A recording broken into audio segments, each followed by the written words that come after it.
إن الله عنده علم الساعة وينزل الغيث ويعلم ما في الأرحام الله تعالى বলেন إن الله عنده علم الساعة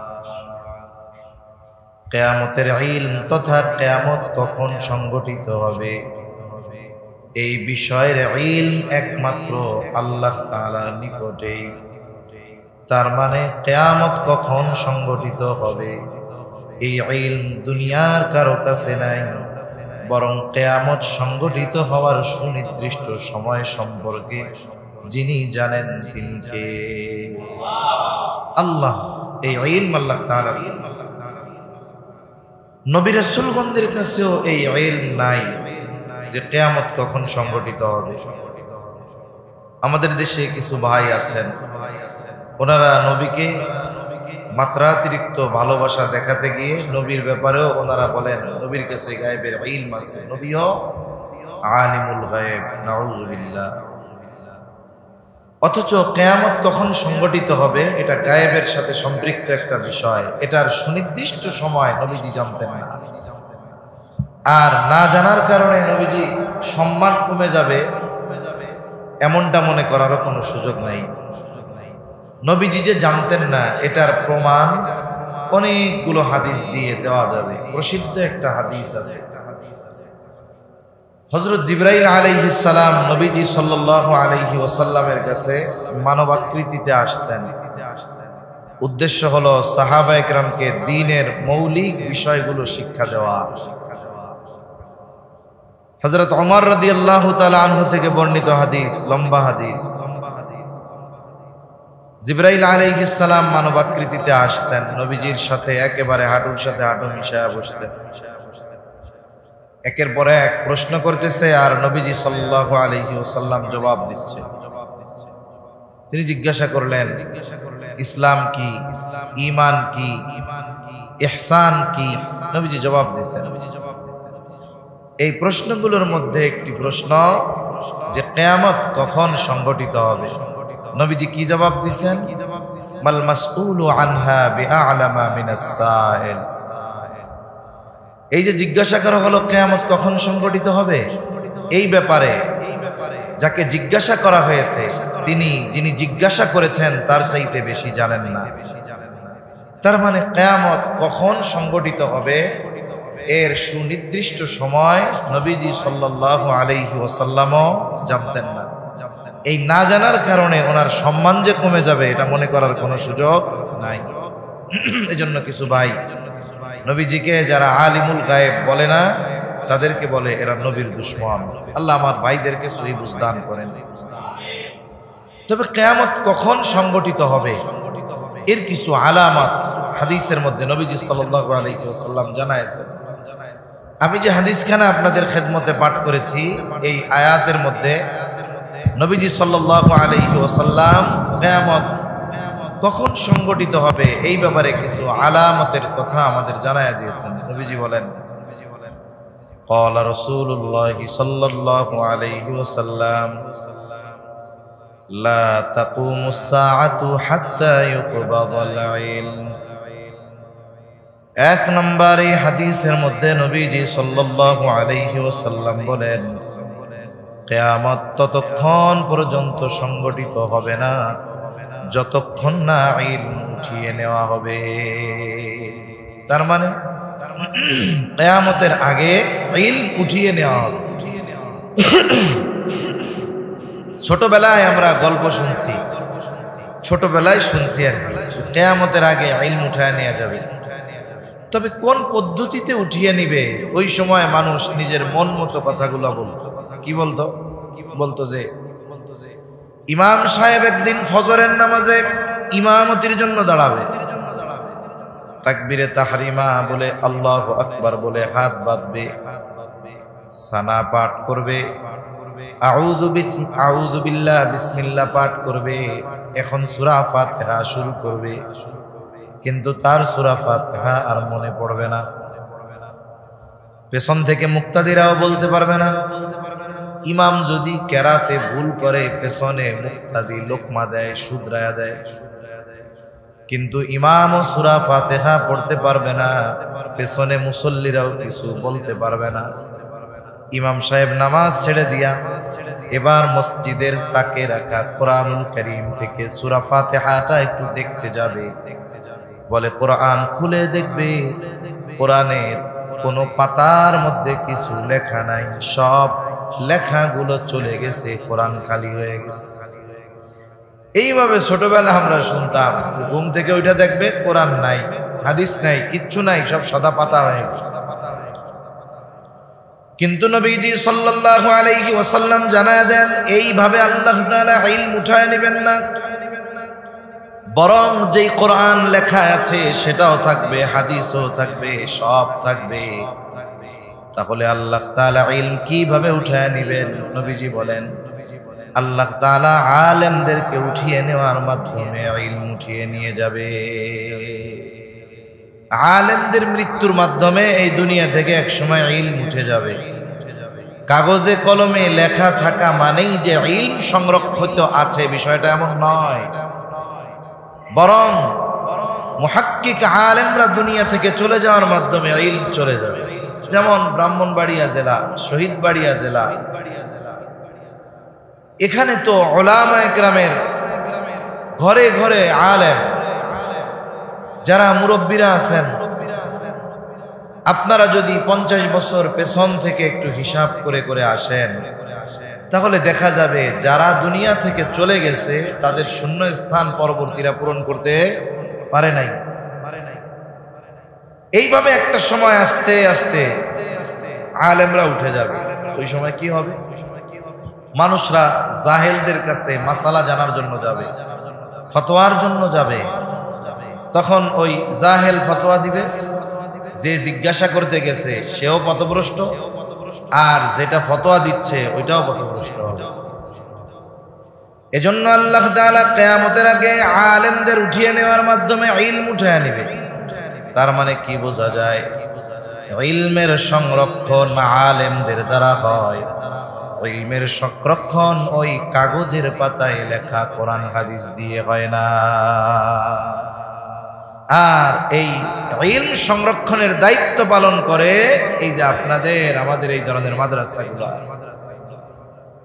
ইলমের চর্চা থাকবে, এখান থেকে আলেম বের হবে।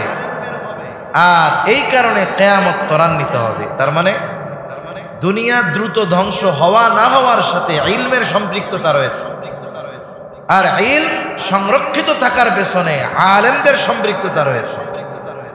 এজন্য এই দুনিয়ার যারা জাহেল জালেম, এরা চায় মানুষদেরকে আলেমদের থেকে বিচ্ছিন্ন করে দিতে, মাদ্রাসা থেকে দূরে সরায়া দিতে। তাহলে কি হবে?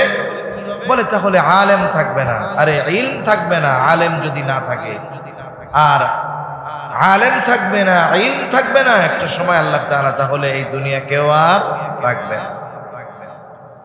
এজন্য নবীজি সাল্লাল্লাহু আলাইহি ওয়াসাল্লাম বলেন, লা তাকুমুস সাআতু হাত্তা ইউকবাদাল ইলম, কিয়ামত ততক্ষণ পর্যন্ত সংগঠিত হবে না যতক্ষণ না ইলম উঠায় নেওয়া না হবে।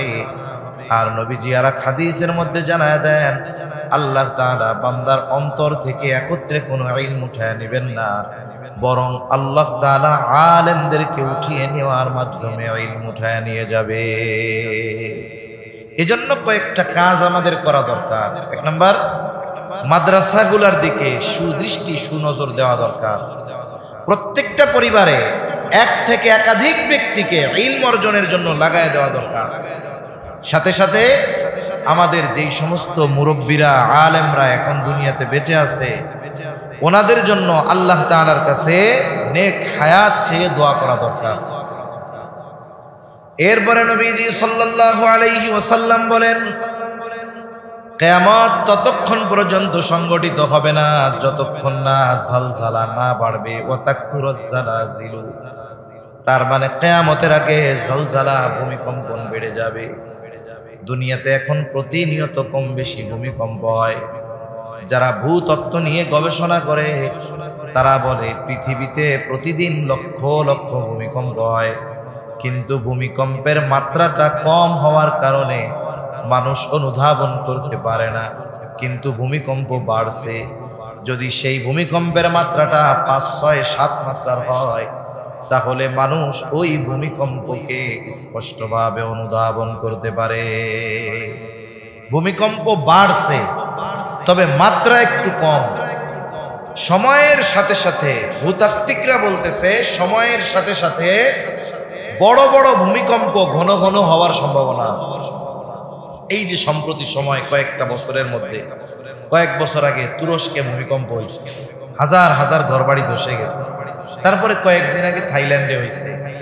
এই যে অল্প কয়েকদিন আগে আফগানিস্তানে হয়েছে।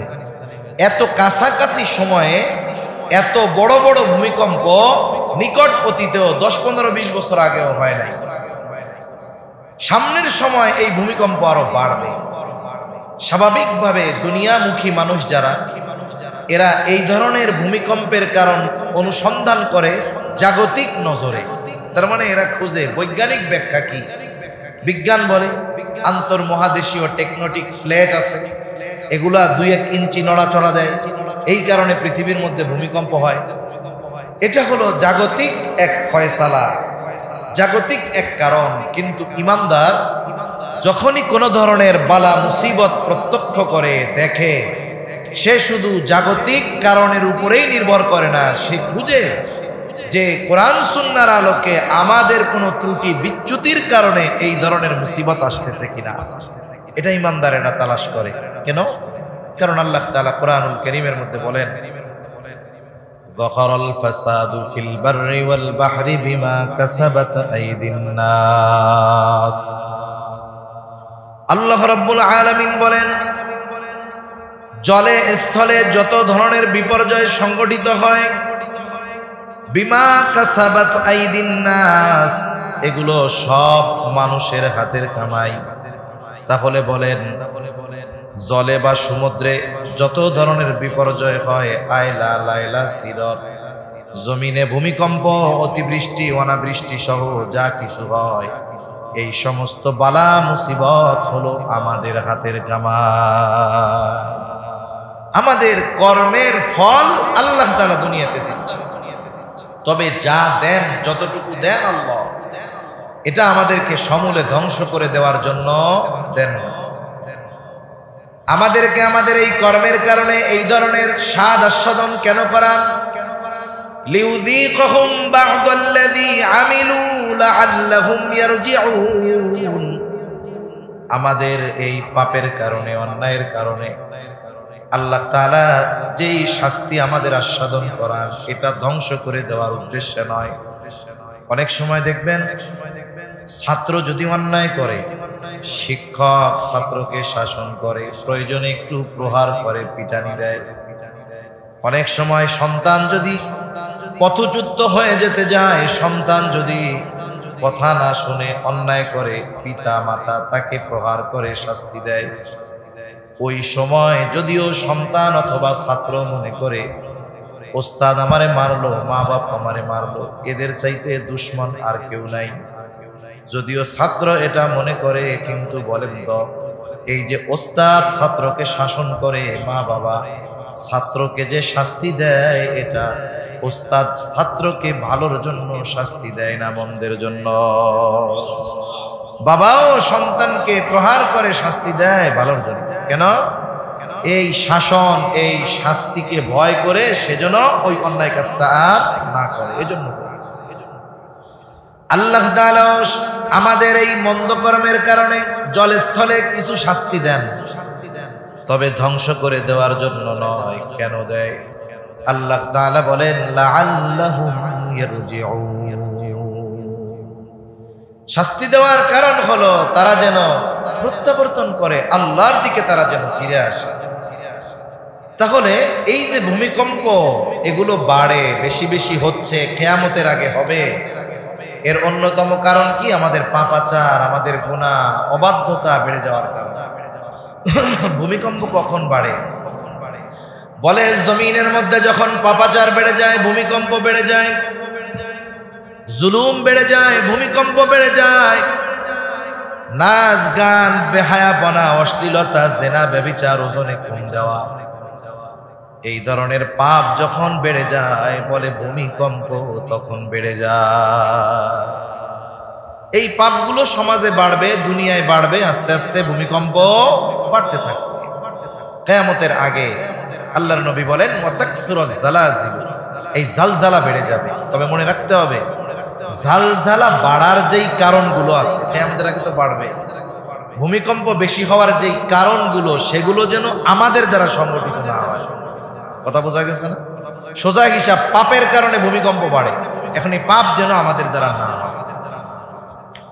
এরপরে নবীজি সাল্লাল্লাহু আলাইহি ওয়াসাল্লাম বলেন ওয়ায়াতাকারাবাজ জামান, নবীজি বলেন কিয়ামতের আগে সময় সংকুচিত হয়ে যাবে।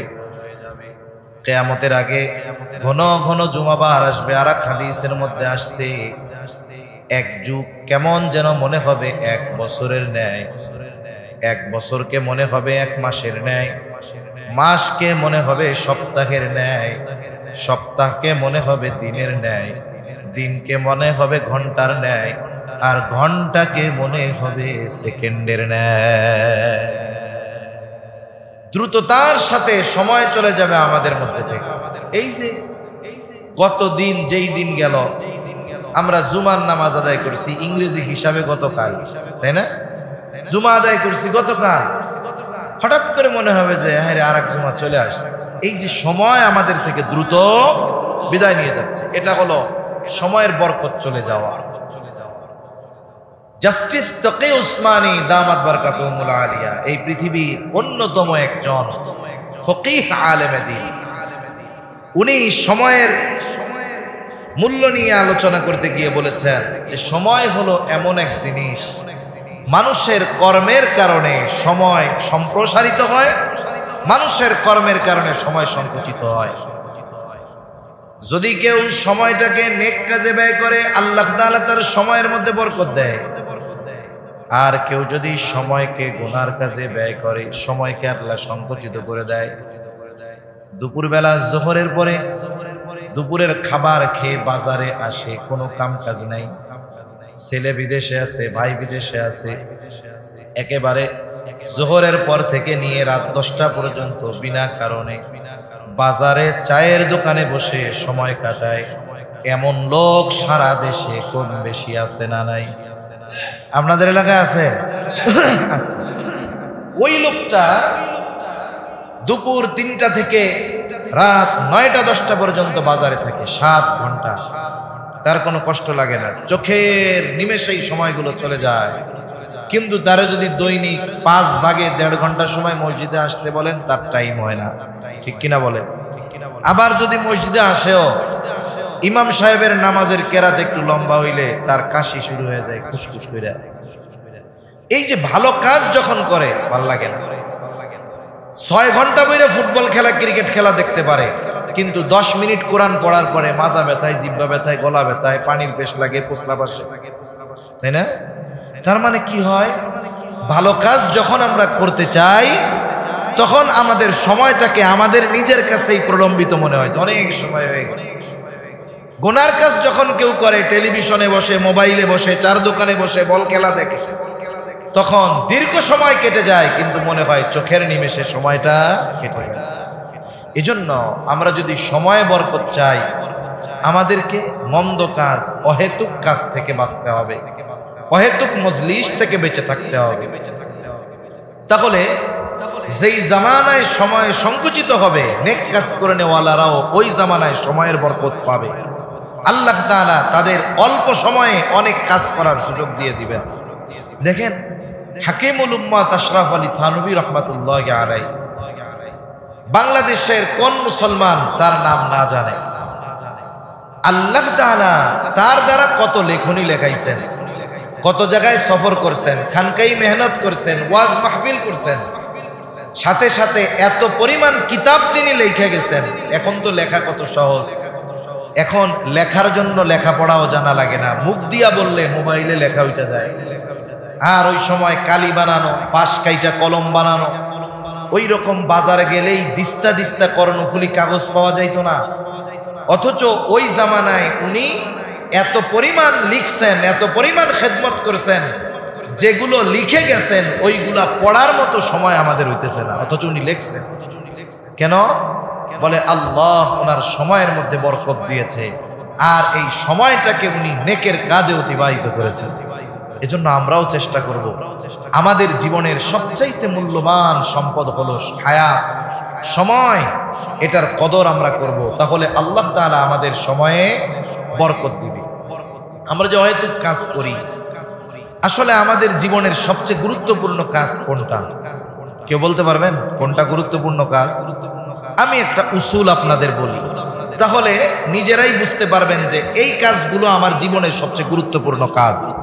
কথার কথা, একজনের প্রিয় চায়ের দোকানে আড্ডা দেওয়া, আর একজনের প্রিয় কাজ মোবাইল দেখা, আর একজনের প্রিয় কাজ বল খেলা। মনে করেন কোনো না কোনো ভাবে আপনি, আমি অথবা আমরা কেউ জানতে পারলাম যেই ব্যক্তির চায়ের দোকানে বন্ধুদের সাথে আড্ডা দেওয়া অভ্যাস, সে জানতে পারলো আধা ঘন্টা পরে তার মৃত্যু হবে। কয় ঘন্টা পর? যে মাঠে বল খেলতেছে সে জানতে পারলো আধা ঘন্টা পরে তার মৃত্যু সুনিশ্চিত।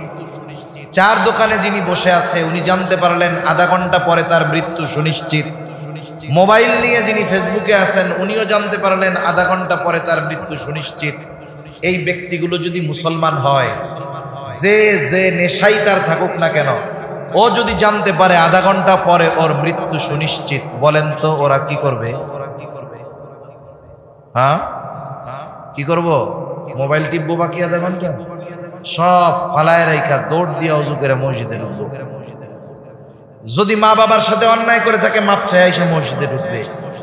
এমন 2 রাকাত নামাজ পড়বে যে এই 2 রাকাত নামাজ তার জীবনের শ্রেষ্ঠ নামাজ, কারণ ও জানে আধা ঘন্টা পরে আমার মৃত্যু হবে। সব নেশা তার মধ্য থেকে চলে যাবে, সব অহেতুক কাজ ওই সময় চলে যাবে। ওই সময়টাতে ডানে কে কি করতেছে এটা সে তাকায় দেখবে না, বরং আল্লাহর কাছে রোনাজারি করবে, কান্নাকাটি করবে। ওই সময়টাতে খালেস ভাবে তাওবা করবে। এই যে আমি আপনি যদি জানতে পারি আধা ঘন্টা পরে আমার মৃত্যু, এই আধা ঘন্টা যেই কাজগুলো আমি আপনি করব, ওই কাজগুলোই হলো আমার আপনার জীবনের সবচাইতে শ্রেষ্ঠ কাজ। এজন্য সম্মানিত উপস্থিতি, আমরা আমাদের সময়গুলোকে এইভাবে নষ্ট করব না, তাহলে সময়ের বরকত আমাদের থেকে চলে যাবে। 4 নম্বর, নবীজি সাল্লাল্লাহু আলাইহি ওয়াসাল্লাম বলেন ওয়াতাযহারাল ফিতান, কিয়ামতের আগে ফিতনা প্রকাশ পাবে। সবচাইতে বড় ফিতনা হবে কিয়ামতের আগে দাজ্জালের ফিতনা। দাজ্জালের ফিতনা আগমনের আগে একের পর এক ছোট বড় ফিতনার আগমন ঘটবে। নবী করিম সাল্লাল্লাহু আলাইহি ওয়াসাল্লাম দাজ্জালের ফিতনা থেকে উম্মতকে হেফাজত থাকার আমল শিখিয়ে দিয়েছেন। নবীজি জানায় দেন, যদি কোনো ব্যক্তি জুমার দিন সূরা কাহাফের আমল করে, তাহলে আল্লাহ তাআলা তাকে দাজ্জালের ফিতনা থেকে হেফাজত করবে। সূরা কাহাফের কমপক্ষে প্রথম 10 আয়াত আমরা সবাই মুখস্থ করব। 10 আয়াত যেন মুখস্থ হয়ে যায়। ঘরের মানুষ যারা আছে এদেরকে মুখস্থ করাবো। ছোট বাচ্চা যারা আছে ওরা পড়তে পারে না, কিন্তু ওদেরকে শুনিয়ে শুনিয়ে মুখস্থ করায় ফেলবো। এটাকে কেমন জরুরি বানাবো আমার আপনার জন্য? মনে করেন আজকে রাত্রে যারা খানা খান নাই, বলেন তো হায়াত যদি থাকে আশা করা যায় রাত্রে না খাইলে সে মারা যাবে না। কিন্তু আল্লাহ তাআলা দুনিয়ার কিছু নিজাম দিয়ে দিয়েছেন, যেই বিষয়গুলো না থাকলে সে বাঁচবে না, এটার ফয়সালা আল্লাহ দিয়ে দিয়েছেন। যেমন শ্বাস নেওয়া ছাড়া, অক্সিজেন গ্রহণ করা, কার্বন ডাই অক্সাইড ছাড়া। রাতে না খেয়ে সবাই থাকতে পারবো, কিন্তু কোন আল্লাহর বান্দা আছেন নাকি যে হুজুর 5টা মিনিট তিনি নিঃশ্বাস নিয়ে অথবা ছেড়ে যে কোনো একটা বাদ দিয়ে 5টা মিনিট বেঁচে থাকবেন? এমন কোন আল্লাহর বান্দা ব্রাহ্মণবাড়িয়ায় আছে? গোটা দুনিয়ার মধ্যে কেউ নেই। তাহলে আমার জন্য খাবার জরুরি না, শ্বাস প্রশ্বাস যতটা জরুরি আমার জন্য চিকিৎসা জরুরি না, বলে শ্বাস প্রশ্বাস যতটা জরুরি আমার জন্য সম্মান ততটা জরুরি না, বলে বেঁচে থাকার জন্য শ্বাস প্রশ্বাস যতটা জরুরি। এই শ্বাস প্রশ্বাসকে আমি আপনি যতটা জরুরি মনে করি, আমার আপনার জীবনে সূরা কাহাফকে ওই রকম জরুরি এক আমল বানায় ফেলবো কোন ইনশাআল্লাহ। প্রত্যেক দিন তো নয়, কমপক্ষে জুমার দিন এই আমল আমরা করি। যদি করি কি হবে?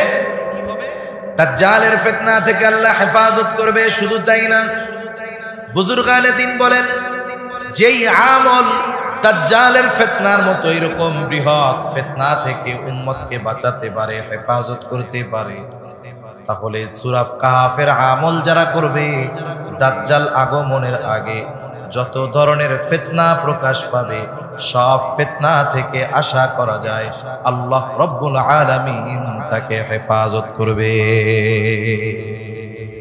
তাহলে নবীজি সাল্লাল্লাহু আলাইহি ওয়াসাল্লাম 4 নম্বরে বললেন, ওয়া তাযহারাল ফিতান, ফিতনা প্রকাশ পাবে কিয়ামতের আগে। সবচাইতে বড় ফিতনা হবে দাজ্জালের ফিতনা। আর এই ফিতনা থেকে বাঁচার জন্য নবীজি আমল শিখিয়ে দিয়েছেন, সূরা কাফের আমল। 5 নম্বর, নবীজি সাল্লাল্লাহু আলাইহি ওয়াসাল্লাম বলেন, ওয়াতাকসুরুল হারাজ, কিয়ামতের আগে হত্যাকাণ্ড বেড়ে যাবে। সাহাবায়ে কেরাম জিজ্ঞাসা করলেন, ইয়া রাসূলুল্লাহ সাল্লাল্লাহু আলাইহি ওয়াসাল্লাম, আমরা তো প্রতি বছর যুদ্ধের ময়দানে লক্ষ লক্ষ হাজার হাজার মুশরিকদেরকে হত্যা করি। নবীজি বলেন, হারজ দ্বারা এই হত্যা উদ্দেশ্য নয়, বরং নবীজি জানায় দেন, হারজ দ্বারা উদ্দেশ্য হলো তোমাদের নিজেদের মধ্যে পারস্পরিক হত্যাকাণ্ড বেড়ে যাবে। গোটা দুনিয়াতে প্রতিদিন অমুসলিমদের হাতে যত মুসলিম মারা যায়, প্রতিদিন অমুসলিমদের হাতে যত মুসলিম গোটা দুনিয়াতে নির্বিচারে হত্যার শিকার হয়, তার চাইতে কমপক্ষে 10 গুণ বেশি হত্যা প্রতিদিন মুসলমানদের হাতে অপর মুসলমানের ব্যাপারে হত্যা সংঘটিত হয়। তার মানে গোটা পৃথিবীর অমুসলিমেরা একদিনে যত মুসলমান না মারে, এক মুসলমান অপর মুসলমানের মাধ্যমে প্রতিদিন তার 10 গুণ বেশি হত্যাকাণ্ডের শিকার হয়। কথা বুঝতে পারছেন নিশ্চয়ই? প্রতিদিন। এটা রাজনৈতিক কারণে হয়, অনেক সময় পারিবারিক দ্বন্দ্বের কারণে হয়, স্বামী স্ত্রীর দ্বন্দ্বের কারণে হয়, সম্পদের কারণে হয়, চুরি ডাকাতি ছিনতাইয়ের কারণে হয়। হত্যা হচ্ছে কে? বলে এক মুসলমান আর এক মুসলমানের মাধ্যমে। এই যে আল্লাহর রাসূল সাল্লাল্লাহু আলাইহি ওয়াসাল্লাম কিয়ামতের আগে এই ধরনের হত্যাকাণ্ড বেড়ে যাওয়ার কথা বলেছেন। নিজেদের মধ্যে হত্যাকাণ্ড বাড়বে, এক প্রতিবেশী আর এক প্রতিবেশীকে হত্যা করবে, চাচা ভাতিজাকে হত্যা করবে, ভাতিজা চাচাকে হত্যা করবে, বাবা সন্তানকে ছেলে বাবাকে হত্যা করবে, মা মেয়েকে মেয়ে মাকে হত্যা করবে। এইভাবে একে অপরকে হত্যা করবে, নির্বিচার এই ধরনের হত্যাকাণ্ড চলতে থাকবে। নবীজি বলেন, কিয়ামতের আগে মুসলমানদের মধ্যে এরকম পারস্পরিক হত্যাকাণ্ড বাড়বে। অথচ দেখুন, মুসলমান মুসলমানের প্রতি হত্যা তো বহুদূর, সর্বোচ্চ কোমল এবং নরম আচরণ করার দরকার ছিল। সাহাবায়ে কেরামের ওই গুণ মুমিনদের মধ্যে থাকার দরকার ছিল। রুহামাউ বাইনাহুম, একের প্রতি এক মুসলমান একে অপরের প্রতি হবে রহমদিন, তাদের আচরণেও যেন আর এক মুসলমান কষ্ট না পায়, এই চিন্তা থাকবে আমাদের। অথচ আমরা কি করতেছি?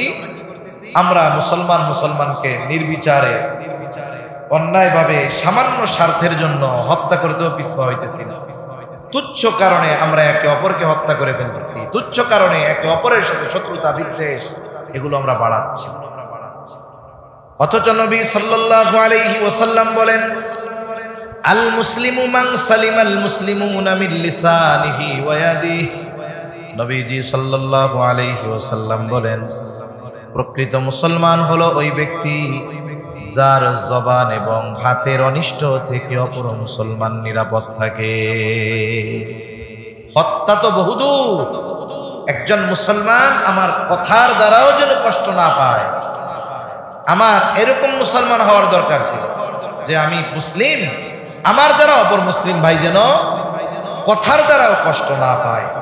অথচ আমরা তো মুসলমানদেরকে কতভাবে কষ্ট দেই। এজন্য নবীজি সাল্লাল্লাহু আলাইহি ওয়াসাল্লাম আর এক হাদিসের মধ্যে বলেন, সিবাবুল মুমিনি ফুসুকুন ওয়া কিতালুহু কুফর।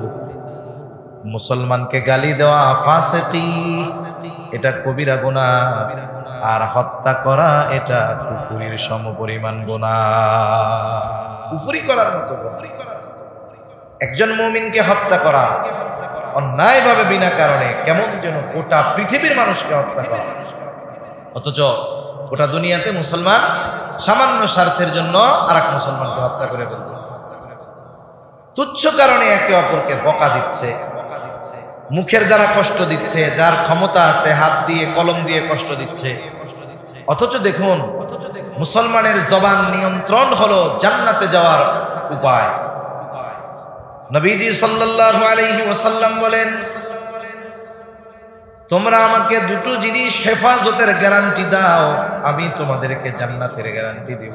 একটা হলো উভয় চোয়ালের মধ্যবর্তী গোশতের টুকরা, যেটা হলো জিহ্বা, তার মানে জবান। জবান হেফাজতের গ্যারান্টি দাও, আর লজ্জাস্থান হেফাজতের গ্যারান্টি দাও, আমি তোমাদের জান্নাতের গ্যারান্টি দিব। তাহলে জান্নাতে যদি যেতে হয় জবান হেফাজতের দরকার আছে না নাই? আবার নবীজি বললেন, প্রকৃত মুসলমান হলো সে যার জবান এবং হাতের অনিষ্ট থেকে অপর মুসলমান নিরাপদ থাকে। তাহলে প্রকৃত মুসলমান যদি হতে হয় জবান নিয়ন্ত্রণের প্রয়োজন আছে না নাই? এই জন্য যেই মুমিন জবানকে নিয়ন্ত্রণ করতে পারবে সে পরিপূর্ণ মুসলমানিত্ব অর্জন করতে পারবে, নবীর থেকে জান্নাতে যাওয়ার গ্যারান্টি পেয়ে যাবে। এজন্য আমরা যারা আছি বাহিরে শুনতেছি, আমরা নিজেরা নিজের সাথে ওয়াদাবদ্ধ হব যে আজ থেকে, এখন থেকে আমি আর এক মুমিন ভাইকে কথার দ্বারা কষ্ট দিব না, আমি বকা দিব না, গালি দিব না, আমি অন্যায়ভাবে তার উপরে কোনো ধরনের অবিচার করব না। যদি সে আমার প্রতি কোনো জুলুম করে তাহলে আরেকজন ভাইকে সাথে নিয়ে এটার ফয়সালা আমরা করব। এই অভ্যন্তরীণভাবে আমাদের এই ছোট ছোট বিষয়গুলোর দ্বন্দ্বগুলো যদি আমরা অভ্যন্তরীণভাবে সমাধানে অভ্যস্ত হতাম, তাহলে গোটা দুনিয়ায় মুসলমানেরা হাজারো মতে বিভক্ত হতো।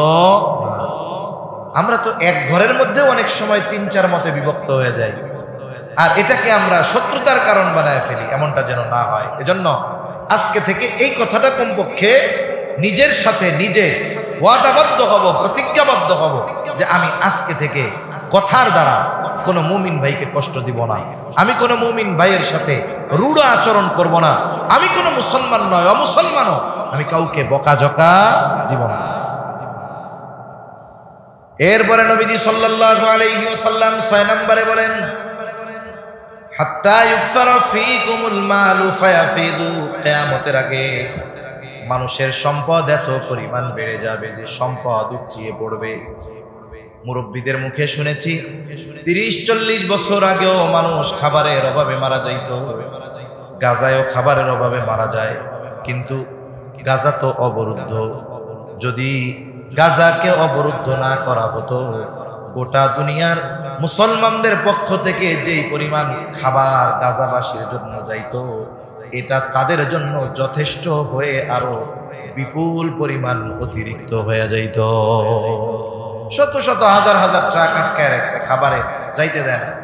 যাইতে দেয় কি বলে? যাইতে দেয় কাফনের কাপড়ের ট্রাক। খাবারের ট্রাক যাইতে দেয় না, কাফনের কাপড়ের ট্রাক যাইতে দেয়। কিয়ামতের আগে মাল সম্পদ মানুষের এভাবে বাড়বে। মুহাদ্দিসিনে কেরাম বলেন, এই অবস্থাটা পরিপূর্ণতা লাভ করবে ঈসা আলাইহিস সালাম যখন দাজ্জালকে হত্যা করবে। এরপরে গোটা পৃথিবীতে ইসলামের সুবাতাস বইবে, পৃথিবীর আনাচে কানাচে ইসলাম পৌঁছে যাবে, একটা অমুসলিমও থাকবে না।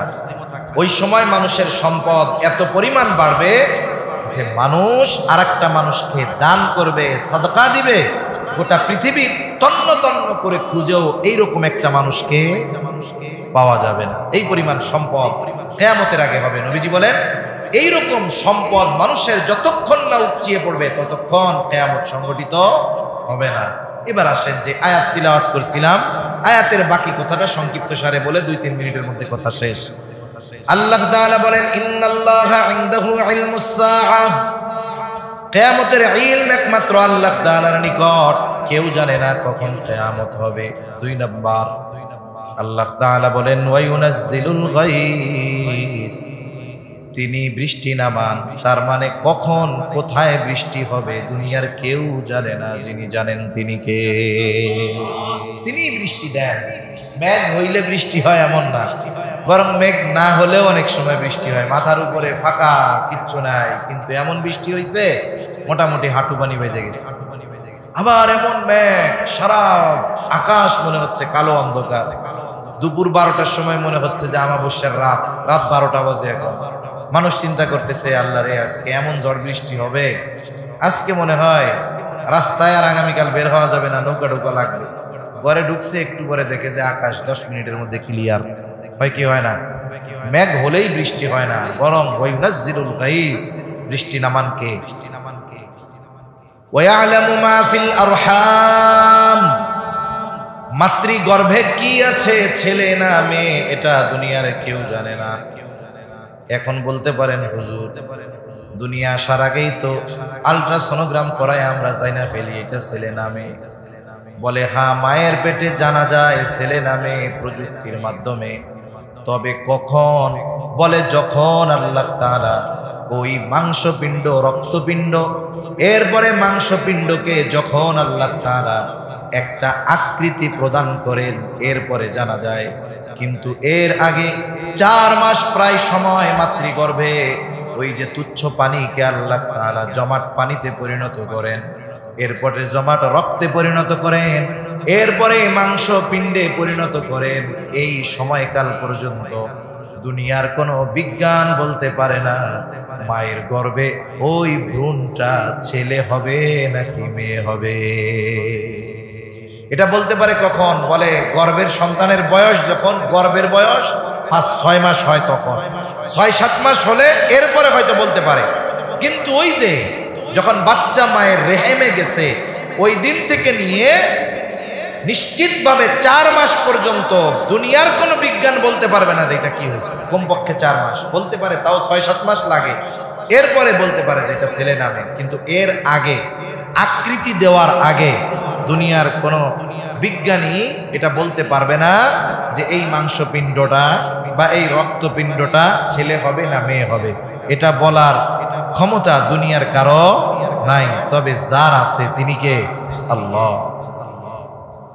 এরপরে আল্লাহ তাআলা বলেন, ওয়ামা তাদরি নাফসুম মাযা তাকসিবু গাদা, কেউ জানে না আগামীকাল সে কি উপার্জন করবে। আজকে সে হয়তো গরিব, আগামীকাল হয়তো সে ধনী। আজকে যে ধনী সে হয়তো আগামীকাল গরিব। এজন্য কবি কত সুন্দর কথা বলে, নদীর এপার ভাঙে ওপার গড়ে, এই তো নদীর খেলা।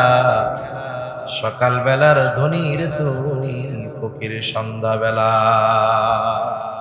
আমরা কেউ জানি না যে আগামী দিনের সূর্যোদয় আমাদের নসিবে আছে কিনা। হয়তো অনেকে খানা খান নাই, বাসায় গেলে খাবেন, খানা বাইরে রাখছে, রেডি করে রাখছে, এখনো এর নিশ্চয়তা নাই যে গিয়া খাইতে পারবে কিনা। ঠিক কিনা বলেন? এজন্য আগামী দিন কার নসিবে কি আছে, কে কি উপার্জন করবে, এটা কেউ জানে না, এটা একমাত্র আল্লাহ তাআলা জানে। এরপরে আল্লাহ তাআলা বলেন, ওমা তাদরি নাফসুম বিআইয়ি আরদিন তামুত, কেউ জানে না কোন জমিনে তার মৃত্যু হবে। তাফসীরের মধ্যে আসছে, যার যেখানে মৃত্যু লেখা থাকে, যদি ওই জায়গায় তার কোনো প্রয়োজন নাও থাকে, যাওয়ার প্রয়োজন যদি নাও থাকে, আল্লাহ তাআলা প্রয়োজন সৃষ্টি করে তাকে ওই জায়গায় নিয়ে যায়। অনেক সময় আছে, অনেক মানুষ গ্রাম থেকে বাইর হয় না, জীবনে একদিন গেছে ব্রাহ্মণবাড়িয়া শহরে, ওই দিনই ট্রাক অ্যাক্সিডেন্ট করে মারা গেছে। মানুষ আফসোস করে কয়, আরে এবারে জীবনে কোনো দিন বাইর হয় নাই, একদিনই বাইর হইলো, একদিনেই শেষ। কয় ওর মরণ তো ওই জায়গায় লেখা ছিল, এজন্য আল্লাহ প্রয়োজন সৃষ্টি করে ওকে ওইখানে নিয়ে গেছে। এজন্য কার মৃত্যু কোথায় লেখা আছে কেউ জানে না। অনেক সময় প্রবাসে আমাদের তরুণ যুবক ভাইয়েরা যায়, ওইখানেই তার জীবনের সমাপ্তি ঘটে। বলে ওইখানে সে শুধু উপার্জন করতে গেছে তা না, আল্লাহ এই উপার্জনের প্রয়োজন সৃষ্টি করে তার মৃত্যু ওই জায়গায় আছে, এই জন্য তাকে ওইখানে নিয়ে গেছে। এজন্য কোন জমিনে কার মৃত্যু এটা কেউ জানে না, জানে কে?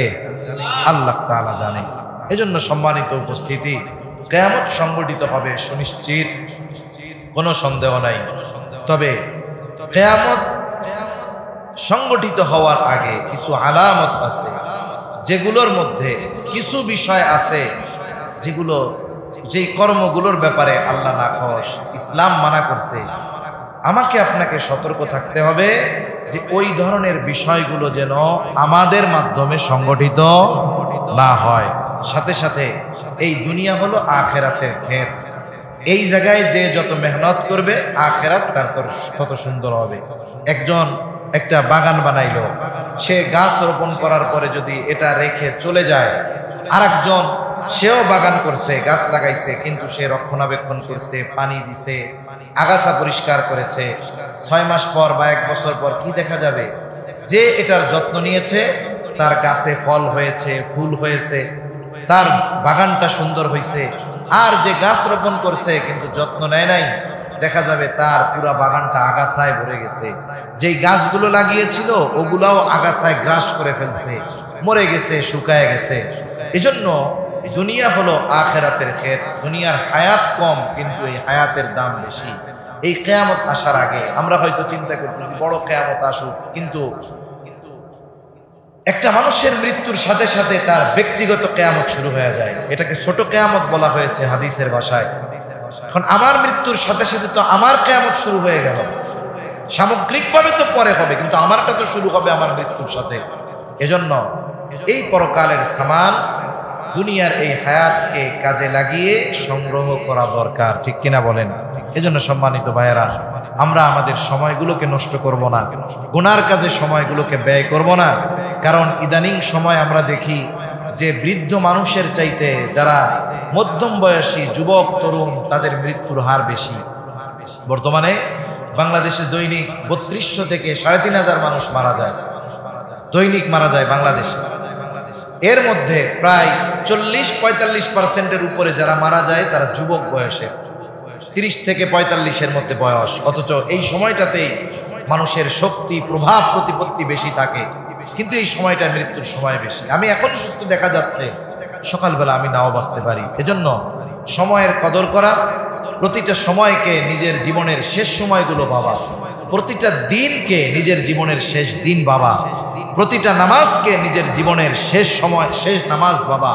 যদি এইভাবে আমরা আমাদের জীবন পরিচালনা করি, আখিরাতের প্রস্তুতি সর্বদা নিয়ে নেই, তাহলে দেখবেন আমার দ্বারা অপর মুমিন কষ্ট পাবে না, আমার দ্বারা অন্যের হক নষ্ট হবে না, আমার দ্বারা পাপাচার হবে না, অনাচার হবে না, অশ্লীলতা হবে না।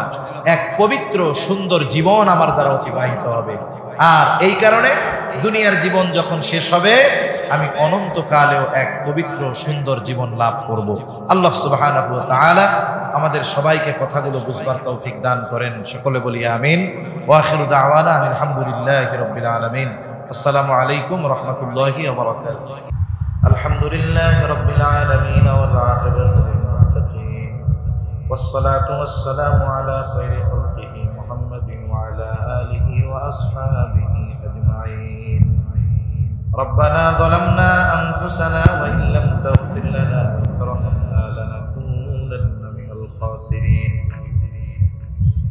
ربنا آتنا في الدنيا حسنة وفي الآخرة حسنة وقنا عذاب النار. ربنا لا تزغ قلوبنا بعد إذ هديتنا وهب لنا من لدنك رحمة إنك أنت الوهاب. وأفوض أمري إلى الله إن الله بصير بالعباد. حسبنا الله ونعم الوكيل نعم المولى ونعم النصير. رب العالمين আপনার ঘরের মধ্যে বসে গভীর রাত পর্যন্ত আলোচনার পরে গোনামাখা হাত তুলে ধরেছি। আল্লাহ, যে যেখান থেকে হাত উঁচু করেছে আমাদের সবার বিগত জীবনের সব ধরনের গুনাহগুলো আপনি মাফ করে দেন। আল্লাহ, আমাদের আত্মীয় স্বজন যে যেখানে আছে আপনি মাফ করে দেন। যারা দুনিয়া ছেড়ে অন্ধকার গহীন কবরে চলে গেছে, আল্লাহ গুনার কারণে যদি কারো কবরে আযাব হয়, কবরের আযাব আল্লাহ আপনি মাফ করে দেন। রব্বুল আলামিন, খাস করে আজকের এই মাহফিল আপনি কবুল করে নেন। আল্লাহ, যে মাদ্রাসার উদ্যোগে মাহফিল মাদ্রাসা খানা কবুল করে নেন। ওস্তাদ ছাত্র পরিচালনার দায়িত্বে যারা আছে কবুল করে নেন। আয় আল্লাহ যে যেভাবে মাদ্রাসার জন্য সহযোগিতা করে আল্লাহ সকলের সকল প্রকার সাহায্য সহযোগিতা আপনি কবুল আর মঞ্জুর করে নেন। রব্বুল আলামিন মাদ্রাসার যত প্রয়োজনীয়তা আছে গায়বী খাজানা থেকে ব্যবস্থা করে দেন। আয় আল্লাহ মাদ্রাসা সহ तमाम দুনিয়ার সকল মাদ্রাসাগুলোকে সকল প্রকার ষড়যন্ত্র চক্রান্ত থেকে হেফাজত করেন। রব্বুল আলামিন तमाम দুনিয়ার মুসলমানদের জানমাল আপনি হেফাজত করেন। আয় আল্লাহ আমরা যারা হাত উঁচু করেছি আমাদের যাদের মা বাবা দুনিয়া ছেড়ে অন্ধকার গহীন কবরে চলে গেছে আল্লাহ গুনার কারণে যদি কারো মা বাবার কবরে আযাব হয় কবরের আযাব মাফ করে দেন, কবরগুলো জান্নাতের টুকরো বানায়া দেন। কিয়ামতের দিন হিসাব সহজ করে জান্নাতের ব্যবস্থা আপনি করে দিয়েন।